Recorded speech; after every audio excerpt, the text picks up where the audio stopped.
지나가 버리면 질문하기 어려워서 질문을 드리자면 죄송하지만 저 보수가 우위가 3 내지 5% 정도로 보이는데 네. 발표자는 5 내지 8%라고 그러는데 3 내지 5 정도 되면은 오차범위 내에 있는 거 아니에요? 그렇게 볼 수 있는 여지도 있습니다. 근데 이제 다만 안정적으로 그렇다는 거고, 제가 그 8%라고 말했던 건 특정 시점, 제가 이제 책을 쓰던 시점에 그래서 이거는 쿼터를 다 모아놓은 거여 가지고 그런 차이는 좀 있을 것 같습니다. 맞는 지적이십니다. 투표율 문제가 되게 재밌어요. 민주당이 그러니까 87년 민주화 이후에 민주당이 가장 크게 참패했던 선거가 2006년, 그러니까 다 그 노무현 정부랑 관련있을 때였죠. 2006년 지방선거, 2007년 대선, 2008년 총선. 이때 정말 어마어마하게 거의 반토막 날 정도로 거의 2분의 1밖에 못 받을 정도였어요. 이게 민주당의 3대 참패였고, 민주당이 3대 압승을 했던 선거가 2017년 대선, 2018년 지방선거, 2020년 총선이었는데, 재밌게도 가장 민주당이 적게 얻었던 거와 가장 많이 얻었던 거에 차이점을 찾아보면 두 가지 차이점이 있어요. 하나는 투표율이 달라져요. 투표율이 얼만큼 달라지냐면 대선끼리, 총선끼리, 지선끼리 비교하면 투표율이 14%가 올라가고 이거는 20%가 올라가고 이거는 8%가 올라가죠. 그래서 투표율이 급증을 했고, 두 번째 뭐가 올라가냐면 2030 세대의 투표율이 엄청나게 올라가요. 얼만큼 올라가냐면 이제 재밌는 부분인데요. 앞에서 말씀드린 것처럼 대선, 총선 이런 얘기를 드렸는데 저도 혹시 확인해 봐야 되겠네요. 이제 대선은 대선끼리 비교하고 총선은 총선끼리, 지선은 지선끼리인데 그냥 뭐 지명관계상 대선만 지선만 비교하는데 패턴은 다 똑같다고 생각하시면 되는데요. 대선 투표율이 평균 14.2%가 올라갔어요. 재밌게도 평균을 넘어서는 증가율은 20대는 30% 가까이가 올라갔고 30대는 20% 가까이가 올라갔어요. 그러니까 투표율이 10% 올라가면 20대와 30대는 1.5배 또는 2배 가까이가 올라가는 거야. 총선도 이건 총선인데요. 평균 투표율이 증가율이 20%인데 20대는 30%, 그 다음에 30대는 21.9%. 그러니까 오르긴 조금씩 오르는데 평균을 상회하는 증가는 2030이라는 거죠. 여기도 마찬가지고. 그리고 이거는 바로 직전 가장 투표율이 높았던 2018년 지방선거와 바로 직전의 지방선거예요. 윤석열 대통령이 당선된 이후에 6.1 지방선거인데요. 이때는 투표율이 떨어져요. 평균 9.3%가 떨어지는데 연령별로 보면 20대 전반 후반, 30대 전반 후반이 15 내지 16%가 떨어지고 거의 한 이것도 2배 가까이 되는 거죠. 그리고 40대도 평균치를 넘는 하락은 다 2030, 40대. 그러면 제가 이번에 혹시 투표율을 외웠는데요. 한번 잠깐 우리 분위기 전환상 한번 따라해 볼게요. 제가 말하면 좀 따라해 주시기 바랍니다. 투표율은 486이다. 우리 이제 정치권에서 486이라는 얘기는 뭐 386, 486, 586, 686 때 그 486인데요. 이제 하나 더 따라해 볼게요.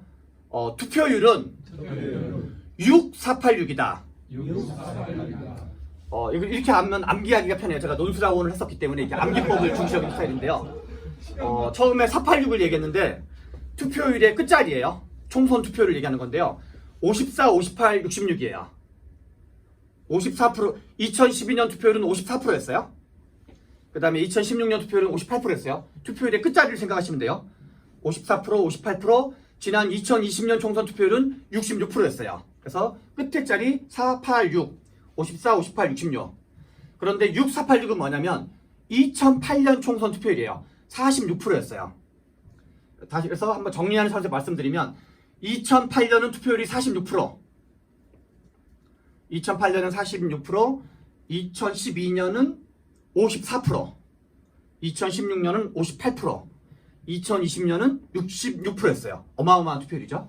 그래서 다 끝에 자리 46, 54, 58, 66. 그래서 투표율은 6, 4, 8, 6으로 외우시면 이제 아무튼 하는데요. 그래서 제가 총선 투표율은 아예 통으로 외워버렸어요. 대선, 지선은 못 외웠는데, 그러면 저의 예상은 어떻게 될 거냐면 이게 지방선거도 투표율이 계속 오르다가 지난 지방선거를 분기점 떨어지기 시작을 했어요. 그 자세한 얘기는 시간 관계에서 생략하지만 저는 이번 투표율은 50% 후반 정도가 일반적이고 경우에 따라서 50% 한 중후반 정도 형성할 거다. 적으면 57%, 많으면 한 59% 사이 정도가 제가 예상되는 투표율이고, 그러면 무슨 일이 벌어질 거냐? 66%에서 58%가 된다 가정을 하면 당연히 2030, 40의 투표율이 더 많이 떨어지겠죠. 오를 때도 2030, 40이 더 많이 오르는 거고, 떨어질 때도 2030, 50이 더 많이 오르는 거예요. 이런 식으로 다 움직이는 거죠, 투표율이. 그렇게 움직이고 있기 때문에. 그러면 20과 30은 엄밀히 말하면 무당파 성향이에요. 2030 여성들은 진보 성향을 가지고 있는 무당파고, 2030 남성은 보수 성향을 가지고 있는 무당파이고, 그리고 상대적으로 이 친구들은 모두 현재 윤석열 정부의 비판적인 친구들이에요.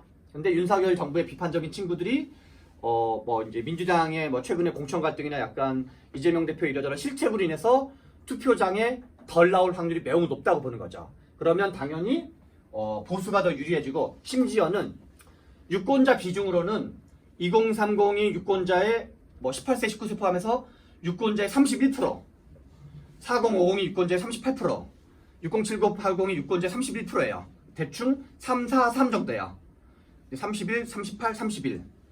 그런데 투표율까지를 고려하면 2030은 한 22%로 줄어들고, 2030은 22%, 그러니까 전체 유권자 대비해서 2030은 22%, 그 다음에 한 4050은 39%, 그 다음에 이제 이 6070, 80도 39%, 이런 식으로 22, 39, 39 이 정도여서 6070, 80 어르신들은 유권자 비중은 31%밖에 안 되지만 투표장에 열심히 가가지고 전체 투표자 비중은 약 39%여서 4050과 쌤쌤이에요, 쌤쌤. 그래서 2030이 사실상 스윙보터 집단인 거야. 이거는 이제 지역구도 개념인데요. 미국의 대선에서는 공화당주, 민주당주의 스윙 스테이트인데요. 지금 제가 혹시 한 40분까지 해도 괜찮나요? 네. 네. 그래서 미국 민주당주는 공화당주, 민주당주, 스윙 스테이트에서 스윙 스테이트만 보면 미국 대선을 알 수 있는데, 실은 한국도 비슷한 구도를 갖고 있어요. 한국에서 영남과 호남은 다 꾸준자가 정해져 있어요. 약간의 변수는 있어도 호남은 민주당 절대 강세 지역, 대구 경북과 부울 경도 국민의힘 절대 강세 지역, 제주는 민주당 절대 강세 지역, 강원도는 민주당이 잘하면 한 석 내지 한 4석 정도를 가지고 오고, 대체도 강원도도 국민의힘 절대 강세 지역. 그걸 다 빼고 나오면 한국에서 스윙 스테이트는 2개밖에 없어요. 충청도와 수도권이에요. 그럼 한국의 기본 구도는 한번 이것도 따라해보세요. 호남 28, 영남 65. 이게 한국 정치의 기본 구도예요. 호남은 의석수가 다 합쳐서 28석이고, 광주, 전남, 전북을 다 합쳐서, 영남은 다 합쳐서 대구, 경북과 부울경을 다 합쳐서 65석이에요. 영남이 다 합쳐서 65석인데 65석은 어느 정도의 크기냐? 경기도가 선거구 획정 이유를 기준으로 다 합쳐서 60석이에요. 그리고 강원도가 다 합쳐서 8석이거든요. 그러면 경기도와 강원도를 다 합치면 인구 기준으로 68석이거든요. 영남은 경기도 더하기 강원도랑 비슷한 거예요. 어마어마하게 많은 거죠. 그래서 민주당은 기본 총서 구도는 영남, 호남이 37석 격차, 아까 말한 26대 65이기 때문에 37석 격차고, 심지어 강원도와 제주도를 쳐도 민주당이 뒤지고 있기 때문에 약 40석을 뒤지고 있는 상태에서 시작하는 게임이에요. 민주당은 언제나. 그래서 그걸 충청권과 수도권에서 40석 뒤지는 거를 깐 다음에 나머지를 또 반까지 해야 되는 거예요. 그래야지 간신히 일당을 하는 거예요. 그래서 민주당은 항상 겸손하고 중도 확장 지향적이고 분열하면 안 되고 해도 이길까 말까 한 거에서 그래서 대선 구도와 총선 구도는 총선에서는 승자 독식 구조가 작동을 하기 때문에 그냥 편의상 영남이 1000만 명인데 550만 명이 국민의힘을 찍고 450만 명이 민주당을 찍었다. 55대 45로. 그러면 총선에서는 민주당을 찍은 450만 표는 다 빵표로 간주돼요. 왜냐면 소선거구제에서는 승자 독식하는 구조거든요. 그러나 영남에서 민주당을 찍었던 450만 표는 대선 때는 다 살아나요. 이게 대선과 총선의 다른 점이에요. 그래서 총선 구도는 기본적으로 민주당이 불리한 구도고, 그래서 민주당의 정치 분석하거나 논평하는 사람 중에 180석 얘기한 사람은 다 정신 나간 사람들이에요. 애초에 거의 그거는 기적적인 승리라고 봐야 되는 거예요. 국민의힘이 보수가 완전히 분열되고, 그 다음에 탄핵사 그때 국뽕 K 방역으로 인해서 외신 뉴욕타임즈 그런 외신들이 한국의 K 방역을 엄청나게 칭찬해주고 등등등등 등이 맞물렸을 때 어부지리 방식으로 얻은 거로 봐야 되는 거지, 민주당이 순수하게 실력으로 이겼거나 보수가 완전히 일시적으로 괴멸된 건 있지만 보수의 펀드멘탈이 무너졌던 건 아니었어요. 그래서 그 사람들은 다 약간 거시기한 분석들이다 전부 다. 대표적인 게 재밌는데요. 아마 연세가 있어서 아실 텐데요. 87년 대선과 88년 총선이 있었어요.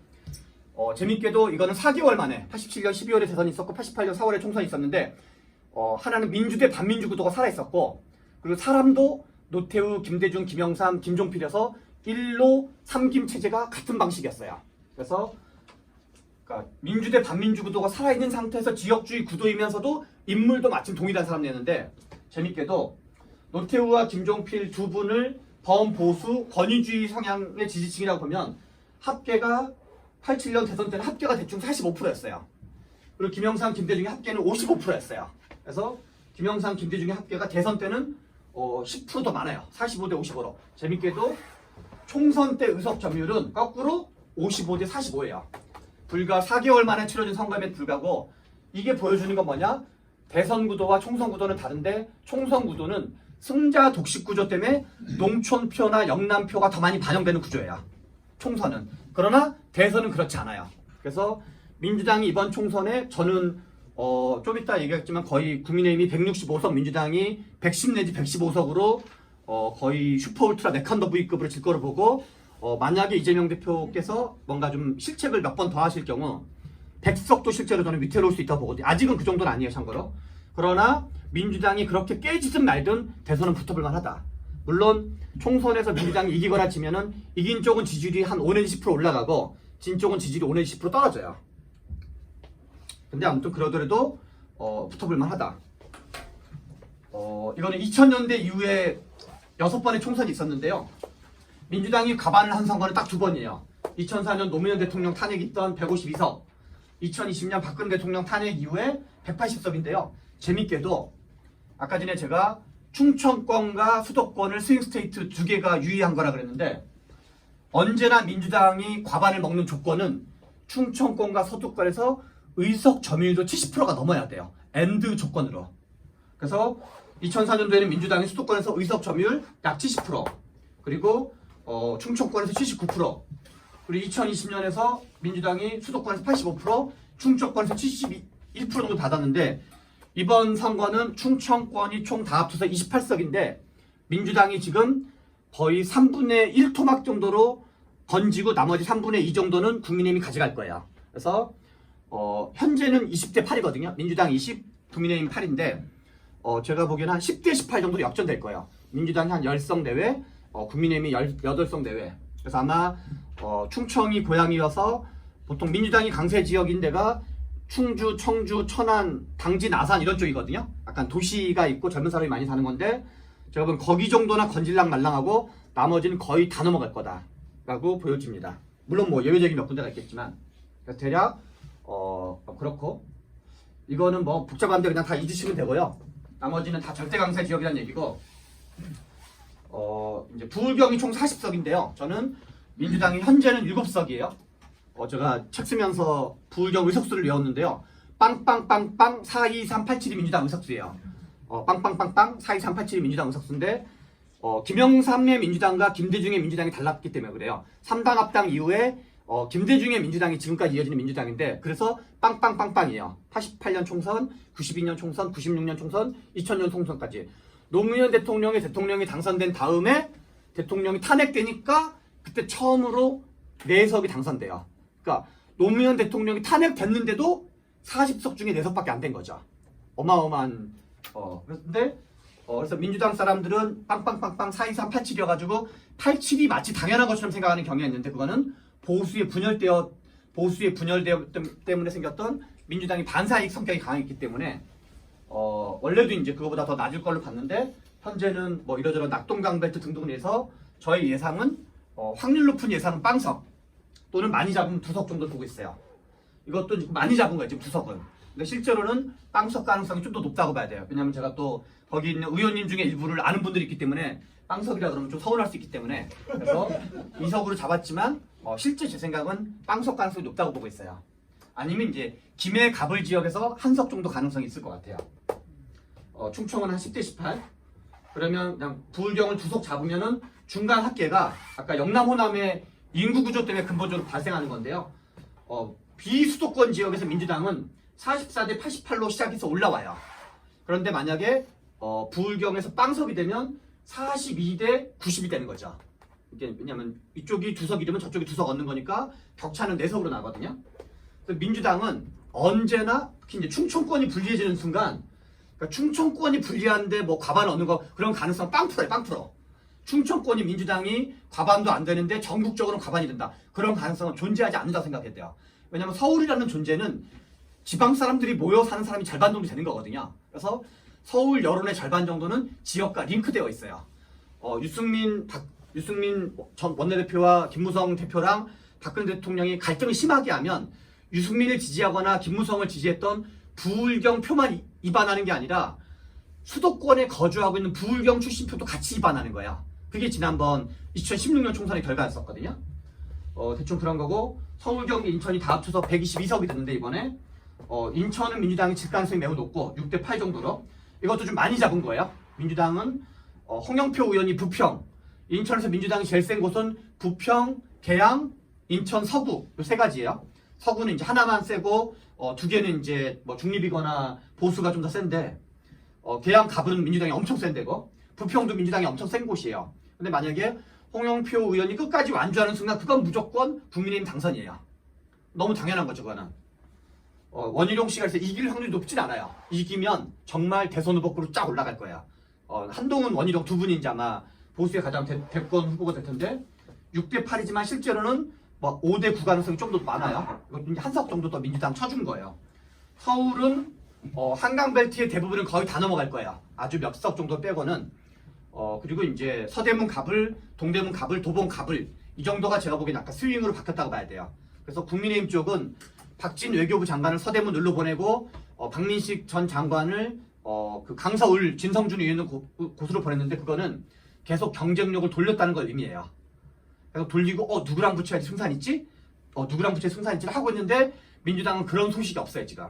누구 날리는 건 있는데 뭐 경쟁력 조사를 해서 이렇게 뭐 바둑으로 치면 술을 듣는 느낌이 없어요. 그래서 제가 그 채널A 김진의 돌직구쇼라는 거 가서 국민의힘이 낙동강 벨트를 공략하는데 민주당은 친문을 공략하고 있다.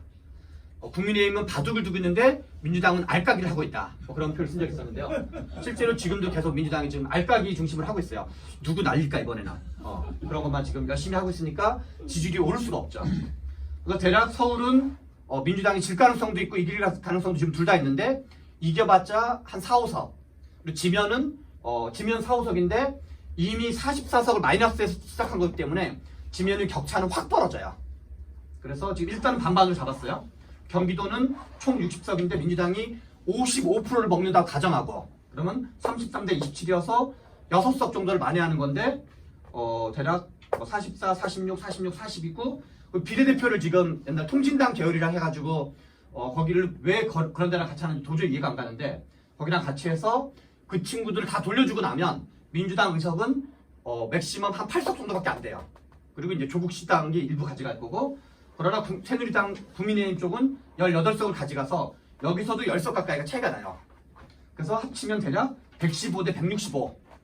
이거는 민주당을 제가 실제로 예상하는 것보다 민주당을 조금 더 많이 잡아준 거예요. 아까 부울경이라든가 인천이라든가 충청 한두 석에서 115대 165지만 이게 민주당이 약간 뭐 약간 선방이 이거고 여기서 무너지면 더 확 빠질 거야. 그래서 실제로는 이거는 이제 좀 약간 보수적으로 잡아서 115대 165고 저는 110석 대 170석 가능성이 매우 유력하고 그리고 이제 뭔가 실책 또는 이제 지금 공천 갈등 등등에 대해서 수습을 좀 덜하거나 지금 당 지도부 일부는 이제 국면이 지나면 좀 달라질 거로 보는데 그렇지 않을 거다. 왜냐면 사람들이 이걸 불공정하다고 생각하고 어떤 약간 특정 대파가 독식하는.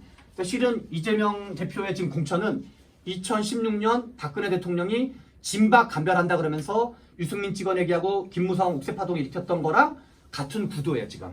그래서 실은 2012년 박근혜 비대위원장은 뭔가 중도 확장의 모범 사례로 평가받을 수 있는데 그리고 뭔가 폭망했던 자폭했던 대표적인 사례는 2016년 공천이거든요.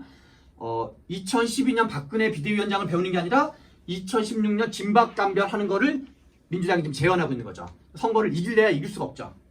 그래서 이러고도 이기면 우리는 그냥 앞으로는 다 그 상대 개파를 다 학살해야 돼요. 학살을 많이 할수록 이길 수 있다는 얘기예요. 그래서 그거는 우리의 상식과 안 맞아요. 민주당이 이길 가능성은 거의 없다. 다만 얼만큼 크게 지냐, 뭐 10석으로 지냐, 20석으로 지냐, 40석의 차가 있는 거지. 지금은 민주당이 이길 가능성은 저 뭐 주변에서 돈 내게 하시면 저 믿고 베팅을 크게 하셔도 관계없어요. 약간 이제 수수료 한 10% 정도를 주시면